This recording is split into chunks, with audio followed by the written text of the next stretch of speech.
Le Conseil des pasteurs européens 2024 unit plus de 1000 dirigeants en Serbie pour revitaliser leur passion pour le ministère. Un infirmier d'Advent Health sauve la vie d'un cycliste lors d'une balade à vélo aux États-Unis. Une communauté âgée dans le sud de l'Équateur se transforme grâce aux soins de santé et au message du salut. Une convention au Panama prépare des professionnels adventistes à servir. L'Université adventiste du Chili innove avec un projet novateur en agriculture et en énergie solaire. Un chef de la criminalité en Colombie surprend en protégeant une école adventiste. Ces histoires inspirantes et bien d'autres maintenant sur ANN.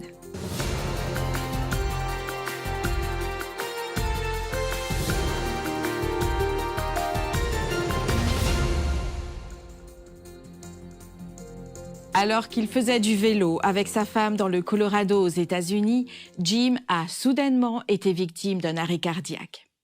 Heureusement, Nick Johnson, un infirmier d'Advent Health Porter, était à proximité et a rapidement intervenu, sauvant la vie de Jim.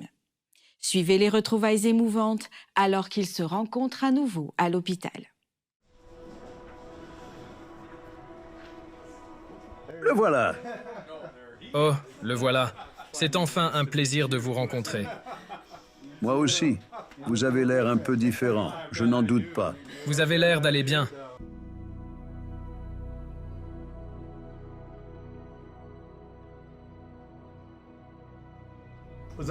J'étais en balade à vélo. Il était là, dans un virage. Je suis immédiatement descendu de vélo et j'ai sauté sur sa poitrine, comme on dit au travail. Et puis, je n'ai tout simplement pas arrêté. Les ambulanciers finiraient par arriver. Donc il fallait juste continuer jusqu'à ce qu'ils arrivent. Une des choses que vous avez faites aussi, vous avez dit « Je contrôle la situation. Je sais ce que je fais. » C'est ce que vous avez dit et comment vous l'avez dit. C'était comme si je pouvais laisser tout entre vos mains. Et ça voulait dire beaucoup parce que c'est votre monde, pas le mien. Et ça a beaucoup compté. C'est bientôt fini, je rentre chez moi aujourd'hui. Vous rentrez chez vous aujourd'hui? Oui, Aujourd'hui. Incroyable. Je n'avais pas réalisé que c'était aujourd'hui. Ce sera moins de 100 heures après un arrêt cardiaque complet. Qu'est-ce que vous en dites? Quelle rencontre poignante! Suivons l'exemple de Jésus en servant ceux que nous rencontrons en chemin. Des centaines de professionnels adventistes de toute la région interaméricaine se sont réunis à Panama pour répondre à l'appel « S'outiller pour servir ». À travers des messages inspirants et des projets percutants, ils réaffirment leur engagement à partager la parole de Dieu sur leur lieu de travail et au sein de leur communauté, tout en poursuivant leurs efforts pour apporter espoir et changement positif par la foi. Plus de 300 propriétaires d'entreprises et professionnels adventistes de toute la division interaméricaine des adventistes du 7e jour se sont réunis à Panama pour la convention ASI, inspirés à continuer de partager l'Évangile dans leur lieu de travail et leur communauté. Sous le thème « S'outiller pour servir », la convention a présenté des séminaires, des méditations et des rapports de ministère. Au cours de l'événement, plus de 60 jeunes ont participé à des efforts évangéliques, aboutissant à 132 baptêmes. Les dirigeants de l'ASI ont souligné leur travail continu pour renforcer les partenariats avec les dirigeants de l'Église et élargir les branches dans la région. Des offrandes spéciales ont été collectées pour soutenir Haïti et des projets de santé à la Barbade, tandis qu'un nouveau partenariat avec les services adventistes de soins médicaux vise à renforcer les centres de santé. L'importance de rester connecté à Christ pour garantir le succès continu de leurs efforts missionnaires a été rappelée aux participants. Les services et industries des laïcs adventistes, ou ASI, est une organisation de professionnels et d'hommes d'affaires adventistes dédiée à partager le message du Christ à travers leur carrière et à soutenir les efforts d'évangélisation de l'Église dans le monde entier. Le Conseil des pasteurs européens 2024 a rassemblé plus de 1200 dirigeants à Belgrade en Serbie pour renouveler leur passion pour le ministère en des temps difficiles. Organisé par l'Église adventiste dans la région transeuropéenne, l'événement a abordé des questions telles que la polarisation politique et le déclin de la fréquentation des églises. Sous le thème « Ce n'est pas moi mais Dieu », les pasteurs ont été encouragés à voir les difficultés comme des opportunités pour que Dieu agisse et à remplacer leurs insécurités par la confiance dans la mission divine. Les participants sont repartis inspirés, portant en avant la vision d'une Église innovante et engagée, centrée sur Jésus et guidée par l'Esprit. Visionnons ensemble quelques-unes de leurs expériences et réflexions. Ce que j'ai le plus aimé, c'était le culte et les chants, et la façon dont ils donnent une merveilleuse image de Dieu et de son amour dans les aléas de notre vie, qu'il est là tout le temps. Ce que je retiens le plus de ces 5 jours, c'est que les gens s'attendent à ce que Dieu les surprenne et qu'ils fassent encore plus que ce qu'ils avaient imaginé auparavant.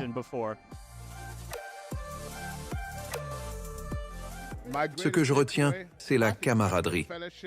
J'ai retrouvé des personnes et me suis fait de nouveaux amis. L'occasion de rencontrer des amis et de se faire de nouveaux amis. Des messages inspirants. Les repas. L'apport spirituel. La fraternité et participer à la chorale au moment du culte. L'esprit d'équipe. Des messages inspirants qui incitent à la réflexion. La louange. Être inspiré à partager Jésus avec notre communauté et savoir que nous ne sommes pas seuls. Une communauté puissante est derrière nous. Et surtout, nous avons la joie de servir Dieu et d'avoir son Saint-Esprit qui nous guide. L'esprit de communauté et d'équipe. Apprendre plus sur les moyens de s'entraider et les méthodes pour partager le message de l'Évangile. Les pasteurs rentrent chez eux inspirés, motivés à servir, et ceci redynamisera leur ministère, non seulement pour une semaine, mais espérons-le pour des années à venir. C'est la convivialité qui nous réunit ici à nouveau. C'est merveilleux.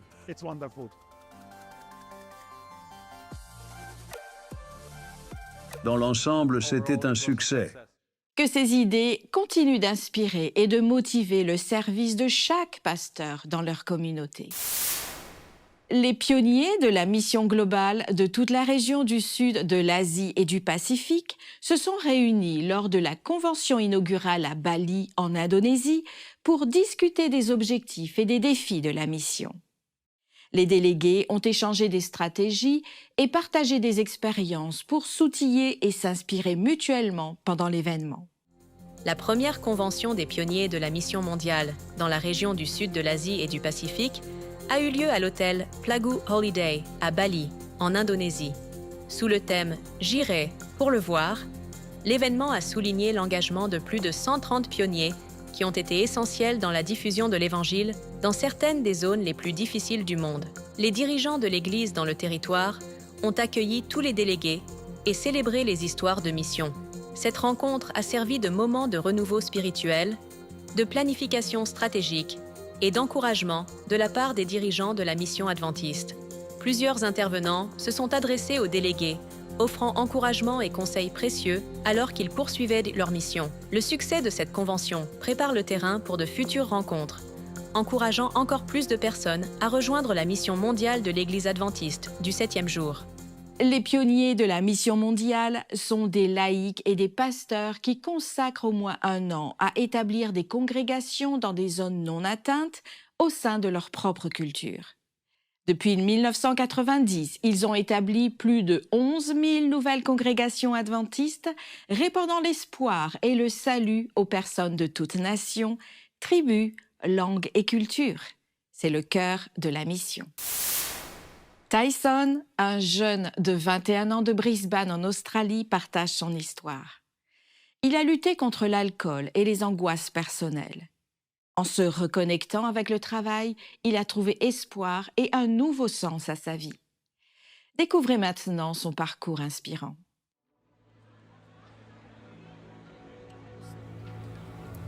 Ouais, j'ai empiré au fil du temps, me causant plus de problèmes parce que je ne pouvais pas gérer les problèmes que j'avais déjà. Ce qui m'a vraiment conduit sur le chemin de l'alcoolisme et des drogues,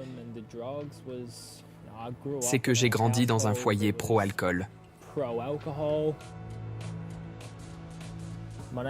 Je m'appelle Tyson, j'ai 21 ans et je viens de Brisbane. Quand je suis revenu il y a quelques années, j'avais un emploi à temps plein et j'ai commencé à me perdre dans l'argent, l'alcool, la boisson, et je causais des problèmes à ma petite amie de l'époque. La rupture m'a vraiment fait du mal. J'ai perdu le contact avec qui j'étais et qui je voulais être. Lorsque Centrelink m'a recommandé de travailler avec ADRA, j'ai eu très peur. Je ne pensais pas que j'avais en moi la capacité de faire ce travail, de le faire tous les jours, et de pouvoir travailler une journée entière sans les substances que j'ai l'habitude de prendre.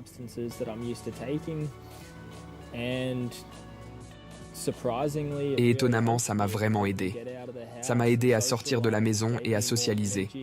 Ça m'a donné plus d'énergie, j'étais plus sobre et plus clair dans ma tête, et j'avais beaucoup moins besoin de prendre une si grande quantité de substances pour passer la journée. Je me suis senti globalement mieux. Je n'en avais pas besoin. C'est vraiment génial de rencontrer des gens comme Tyson. Nos rapports avec lui montrent qu'il y a eu un changement majeur dans son attitude. C'est une personne qui veut faire quelque chose de sa vie. Je ne veux que personne là-bas pense qu'il n'y a pas d'aide. Il y a de l'aide pour tout le monde. J'envisage l'avenir avec un travail, une voiture, un permis de conduire et une famille. Je veux vivre à nouveau une vie normale. Travailler pour ADRA a eu un impact positif sur ma santé mentale, à 100%. Je suis une nouvelle personne, presque. L'histoire de Tyson montre qu'avec l'aide de Dieu, vous pouvez renverser la situation, même face aux difficultés. Restez focalisé, trouvez votre but et souvenez-vous qu'un changement est toujours possible. Cette semaine, dans les portraits ANN, Alyssa Truman s'entretient avec Ainsley Moroven, secrétaire adjoint de l'Église adventiste du 7e jour, sur son parcours de vie et son ministère. De son enfance à l'île Maurice à son rôle de leadership actuel, le pasteur Moroven explique comment la foi, l'humilité et le dévouement à la mission ont façonné sa vie et sa carrière.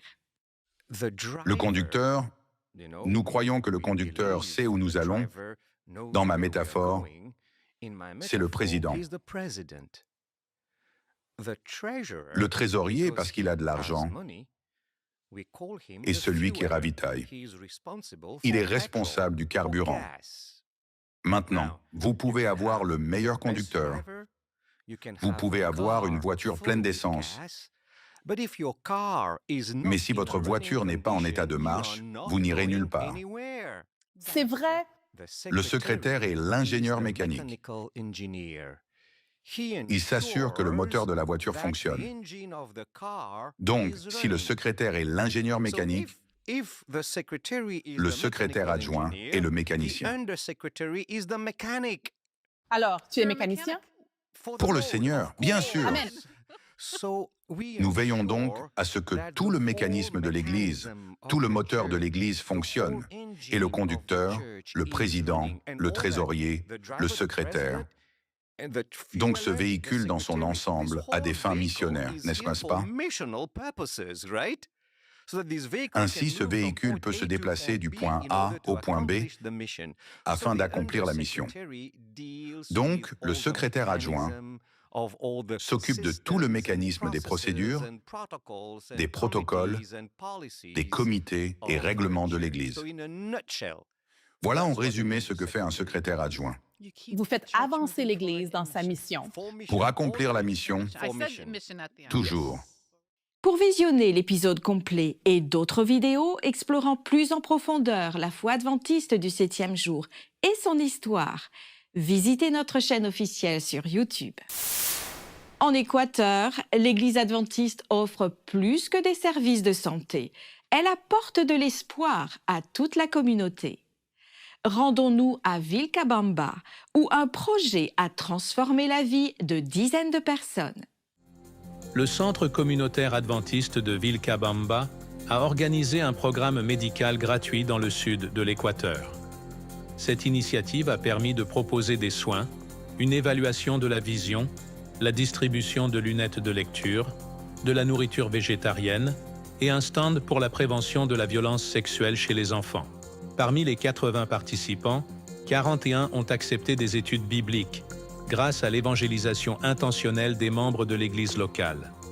Ils ont distribué le livre « La tragédie des siècles », tout en partageant le message de l'Évangile lors de la foire de la santé. L'événement a été soutenu par des bénévoles et la communauté qui planifie déjà de nouvelles actions, y compris des cours de cuisine et de pâtisserie saine. Vilcabamba est connu pour l'exceptionnelle longévité de ses habitants, qui vivent souvent au-delà de 100 ans, grâce à un mode de vie sain, un régime alimentaire naturel et un environnement propre. Au-delà des soins physiques, ce sont les soins spirituels qui font toute la différence.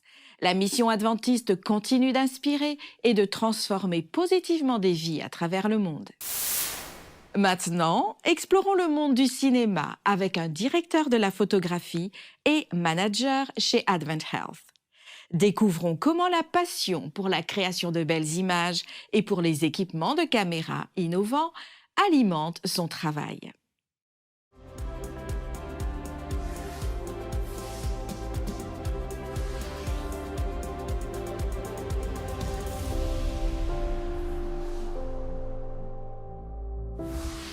Salut les explorateurs, voici mon ami Liam. Salut. Liam a 13 ans et comme beaucoup d'entre vous, il aimerait devenir cinéaste. Au fait, Liam, je pense que je suis prête pour mon gros plan. Ok, Jason. Alors, si j'avais ma caméra, je zoomerais comme ça, j'ajouterais des effets spéciaux, de la musique dramatique et action. Eh bien, on a de la chance car ce soir, on rencontre quelqu'un qui, comme toi, aime les productions.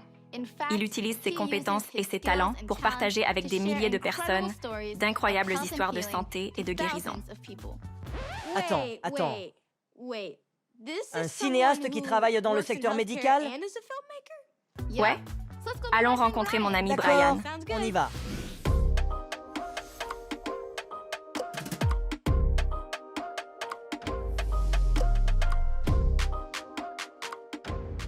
Ma première question est, que faites-vous ici en tant que cinéaste? En tant que cinéaste ici à Advent Health, je fais beaucoup de choses différentes. Je suis directeur de la photographie et manager. En tant que directeur de la photographie, je m'assure que nous obtenons les plans et l'apparence que nous voulons, en veillant à ce que le plan soit beau. Je suis également coloriste, ce qui signifie qu'après l'achèvement du projet, je vais le colorer d'une manière spécifique, comme nous l'avions imaginé au début. Pourquoi êtes-vous devenu cinéaste? J'adore tellement travailler de mes mains que je cherchais des moyens de les utiliser. J'ai suivi quelques cours en production médiatique et je suis tombé amoureux de cet art. Et au fil des ans, j'aimais la cinématographie. J'aimais créer de belles images. J'ai découvert que j'aimais construire des plateformes. Les productions nécessitent différentes manières de configurer votre caméra. Donc, je configurais la caméra avec tous ces moniteurs. Je voulais simplifier. J'ai juste découvert que travailler et mettre en place ces astuces était très amusant pour moi. Ma dernière question pour vous, Brian, est qu'est-ce qui vous a inspiré à travailler ici chez Advent Health? J'aime le cinéma, voyager, aider les autres, et j'aime le faire pour un but plus grand. En tant que cinéaste, vous pouvez prendre tellement de directions différentes. Devenir un chef opérateur incroyable, un réalisateur pour votre gloire. Mais je voulais le faire pour la gloire de Dieu. J'ai donc choisi de travailler pour Advent Health parce que j'aime leur mission, celle d'étendre le ministère de guérison du Christ. Ils font ce que je recherche vraiment. Eh bien, merci beaucoup pour votre temps. Nous avons vraiment beaucoup appris de vous. Et toi? Ouais, j'ai vraiment beaucoup appris. Merci de m'avoir reçu. Vous voulez faire un tour dans le Studio 7, voir ce que nous y faisons? Oui, s'il vous plaît. Allons-y. Bienvenue dans notre tour de contrôle, les gars. C'est ici que toute la magie se produit en coulisses. On peut filmer quelqu'un ici sans capter tous les bruits. On peut vous placer n'importe où dans le monde d'un simple clic. Où est-ce qu'on est? Je pense qu'on est à l'hôpital. Hé, regarde, du désinfectant pour les mains. C'est essentiel. Il faut en avoir dans un hôpital. Bien sûr, il faut se débarrasser de ces 90 miles Vector 9% de germes. Sûr? Non, fais-nous sortir d'ici, Brian. Brian, fais-nous sortir d'ici, s'il te plaît. Brian, s'il te plaît. Mon cœur. Ok, bienvenue dans notre salle de montage. Voici Kelly. C'est l'une de nos monteuses. Et en gros, elle est responsable de l'assemblage de toutes nos histoires. Donc, après avoir filmé toutes les séquences, elle vient ici et elle assemble tout ce que nous produisons. Combien de temps faut-il pour éditer un projet comme celui-ci? Ça dépend du projet. Certains prennent de quelques jours à quelques semaines. À la fin, nous avons une merveilleuse histoire à raconter, qui, j'espère, inspirera beaucoup d'autres. Merci Kelly, nous avons beaucoup appris. Merci d'être passé. Merci beaucoup Brian pour votre temps aujourd'hui. Et je peux parler pour nous deux en disant que nous apprécions vraiment tout ce que vous nous avez appris. Merci à vous d'être venus.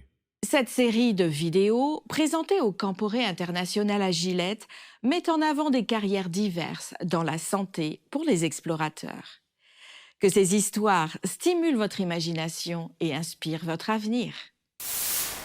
L'Université adventiste du Chili a récemment développé un projet innovant axé sur l'agriculture durable et l'énergie.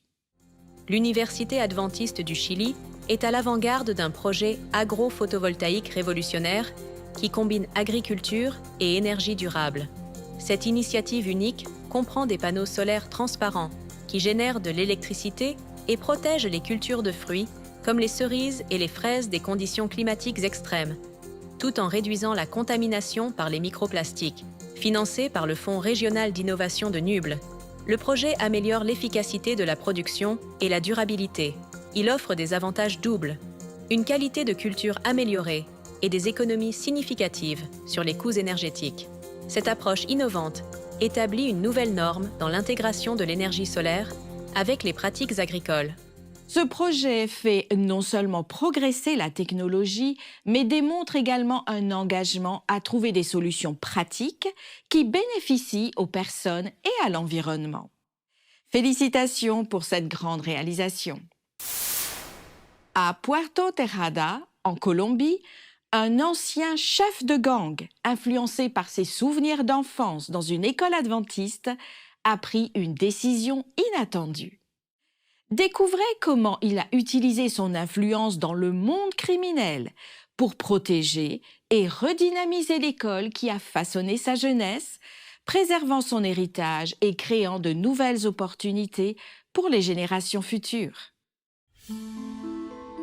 Est-il bon que des gangs vivent autour d'une école? En général, non. Mais à Puerto Terrada, en Colombie, cette situation a malgré nous eu des effets positifs. L'école adventiste de Puerto Terrada éduque les enfants de la communauté depuis près de 70 ans. Au fil du temps, de nombreux gangs dangereux se sont installés dans la ville. Aujourd'hui, la municipalité compte environ 70 gangs. L'école adventiste a attiré des parents qui ont inscrit leurs enfants en raison des valeurs chrétiennes qu'elle enseigne. Les parents espèrent que l'école éloignera leurs enfants de ces modes de vie dangereux. Cette institution adventiste est un refuge. C'est un refuge parce que malheureusement notre commune se voit confrontée à une vague de violence de la part des enfants qui ont intégré des gangs. De nombreux parents veulent trouver refuge dans ces institutions, qui peuvent aider leurs enfants à grandir dans un environnement sain, avec une meilleure perspective et une meilleure vision en termes d'avenir, pour qu'ils soient de meilleurs citoyens. Bien que l'école offre un excellent environnement chrétien, certains élèves, malheureusement, rejoignent encore des gangs. Un étudiant de l'établissement s'est engagé dans le monde des gangs, de la toxicomanie, du vol, et il est devenu l'un des tireurs les plus audacieux que la commune ait connu. Même si cet ancien élève est devenu un puissant chef de gang, il garde un faible pour l'école adventiste de son enfance. Un matin, l'aumônier est entré dans l'école pour constater que de nombreux ordinateurs et objets de valeur avaient été volés. Il sait que des membres du gang sont responsables. Il décide de demander de l'aide à son ami, chef de gang. Il m'a immédiatement dit qu'il allait chercher à savoir qui avait volé ces objets. Au bout de 30 minutes, il m'appelle et me dit « Je sais qui les a volés et où ils se trouvent ». Tout le monde tremblait parce que c'était le patron. Ils ont ramené tout ce qui avait été perdu. Ils ont apporté la vidéo, les ordinateurs, les ventilateurs et ils ont immédiatement livré. Depuis ce jour, l'école adventiste n'a cessé de s'agrandir. Les salles de classe sont devenues plus nombreuses et on a commencé à en construire de nouvelles. Nous avons actuellement un projet de construction dans cette institution qui consiste à l'agrandir avec 3, 4 ou 5 étages dans la zone préscolaire.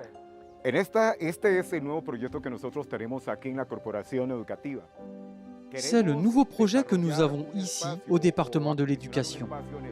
Nous souhaitons aménager des lieux dans lesquels de meilleurs services peuvent être fournis. Nous désirons mettre à disposition de nos enseignants un espace pour eux, car nous ne disposons pas d'une salle spécifique sur l'ancien site pour tenir les réunions. Nous offrirons également un complexe de loisirs pour les étudiants.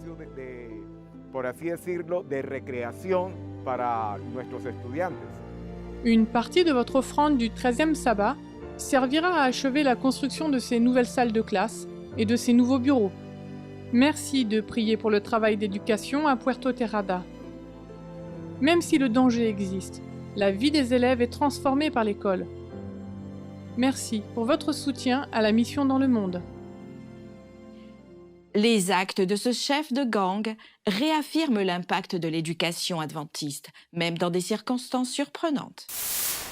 Nous espérons que vous avez apprécié cette expérience multiculturelle à travers les nouvelles de service, de foi, d'amour du prochain et d'espoir de l'Église adventiste du 7e jour dans le monde entier.